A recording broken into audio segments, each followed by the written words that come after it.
Avant de faire ma première vidéo de mariage, j'avais une petite pression de ne pas savoir par où commencer, ce que j'allais livrer exactement aux mariés. Devait-il y avoir un film, plusieurs films?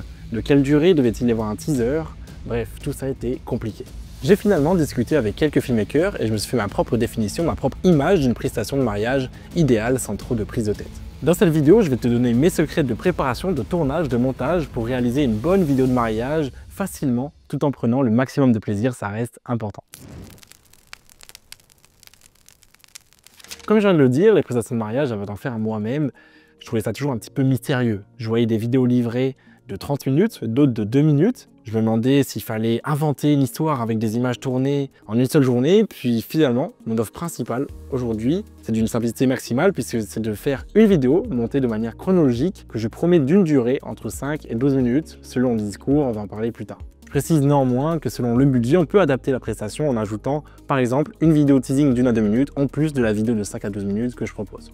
Bref, on part du coup sur l'explication de cette prestation dite classique. En général, tu vas faire 1, 2, 3 visios avec les mariés avant le jour J, et lors de celle-ci, le but va être de connaître le planning, l'organisation de la plus belle journée de leur vie. Si je dois te parler d'un exemple concret, une vidéo que j'ai réalisée de mariage cet été, qui passe actuellement d'ailleurs sur l'écran juste derrière, c'est ce que j'ai demandé, et j'ai compris tout de suite que j'assisterai à 5 grandes étapes lors de cette journée. À savoir, la préparation des mariés, tenue, coiffure, etc., la cérémonie laïque dans ce cas précis avec les discours, le vin d'honneur, un shooting prévu par la photographe dans un spot à 2 minutes à pied et au moment du coucher du soleil, et enfin le début de la soirée, ça fait 5 choses. Attention, à noter qu'ici les mariés ne tenaient pas spécialement à ce que je reste après 21h30 pour la soirée entière, ils préféraient être entre eux. Ça leur permet aussi d'ailleurs de faire des économies sur ma journée de tournage. Et justement, il peut y avoir plus d'étapes, moins d'étapes selon les envies et le budget des mariés. Par exemple, s'il y a un budget plus faible, je peux proposer de ne pas venir pour les préparatifs et de rester uniquement jusqu'au shooting coucher de soleil en évitant la soirée. Je peux aussi proposer de réduire la durée de la vidéo globale. Bref, il y a toujours moyen de négocier. Avant de passer au montage, quelques conseils sur le tournage. Premièrement, un défi très important pour toi, ça va être de comprendre au plus vite qui compose le cercle familial et le cercle d'amis proches. Je m'explique. En gros, plus une personne est proche des mariés, plus ça peut être bien de l'avoir à l'image. En gros, il faut imaginer.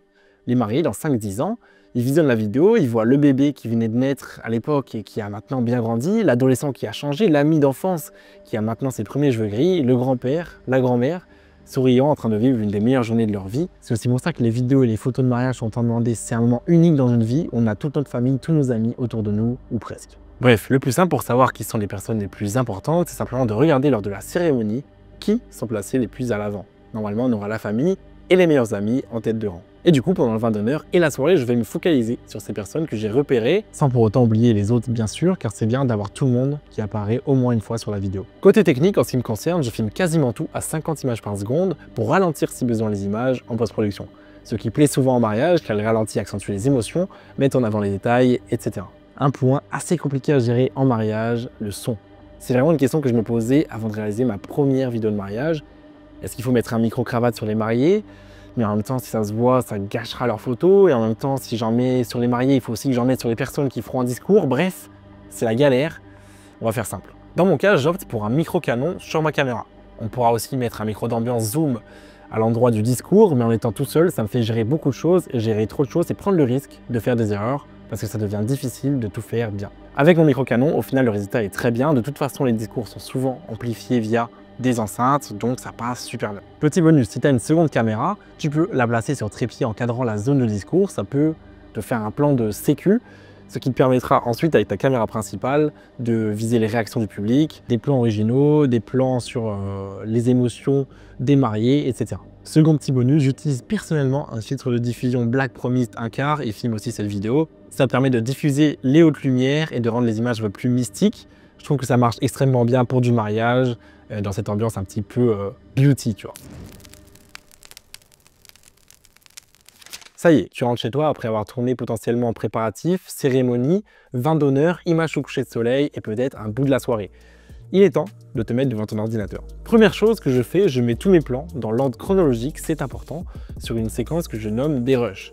Et je vais tout simplement toutes les regarder en mettant des couleurs sur les plans les plus importants, les plus réussis, une autre sur ceux que je pense ne pas utiliser. Je vais aussi sélectionner les meilleures parties des discours en tâchant de caser au moins une phrase de tout le monde. Je sais que c'est pas le cas de tout le monde, mais de mon côté, je ne commence jamais un montage sans savoir exactement quelle musique je vais utiliser. Donc au préalable, je vais déjà demander aux mariés leurs envies musicales, potentiellement des trucs précis.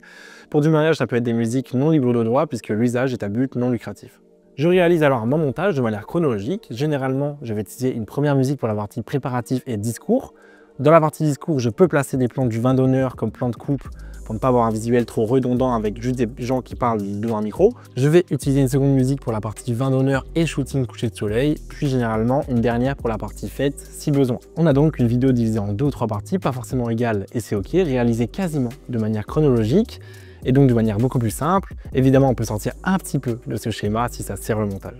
J'espère que cette vidéo t'a aidé, pense à liker, c'est la meilleure manière de me soutenir, me dire ton avis en commentaire sur tout ce que j'ai pu dire. Si tu as d'autres conseils, n'hésite pas, je suis très curieux de lire tout ça. D'ici la prochaine fois qu'on se voit, je te souhaite une bonne journée, une bonne soirée. Ciao.